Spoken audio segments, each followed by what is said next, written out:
Dnes by som sa s vami chcela podeliť o príbeh, ktorý zmenil môj život. Veľa ľudí sa ma pýta, prečo práve Koh Samui.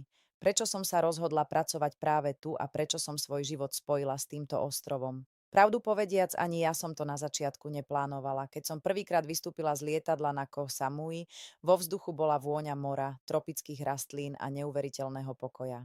Nebola to len krásna dovolenka. Mala som pocit, ako by mi ten ostrov hovoril: tu môžeš začať odznova, tu je všetko možné.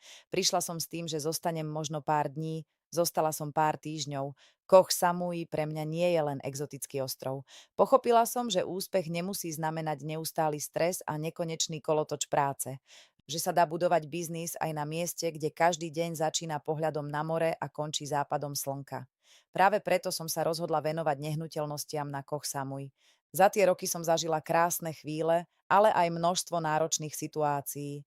Urobila som rozhodnutia, ktoré boli správne, aj také, z ktorých som sa musela poučiť. Mnoho ľudí ma spájalo a ešte stále spája s neserióznymi developermi na ostrove. A práve tieto skúsenosti dnes považujem za svoju najväčšiu hodnotu. Chcem vám ukázať Koh Samui mojimi očami.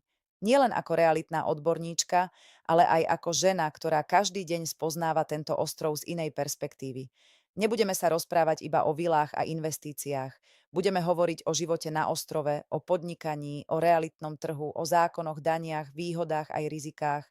Budem zdieľať čísla, fakty a reálne skúsenosti, aj tie, ktoré neboli vždy príjemné a pre niektorých mojich kolegov nepriateľné prezradzať. No myslím si, že práve úprimnosť je pri investovaní najdôležitejšia. Mojím cieľom nie je presvedčiť vás, aby ste si kúpili nehnuteľnosť v Thajsku. Mojím cieľom je, aby ste mali dostatok informácií na správne rozhodnutie. A ak sa raz rozhodnete investovať, aby ste presne vedeli, do čoho idete. Ak vás zaujíma Koh Samui, investovanie alebo len hľadáte inšpiráciu pre nový životný smer, budem veľmi rada, ak sa ku mne pridáte. Vitajte na Koh Samui, na ostrove, ktorý zmenil môj život. Možno raz zmení aj ten váš.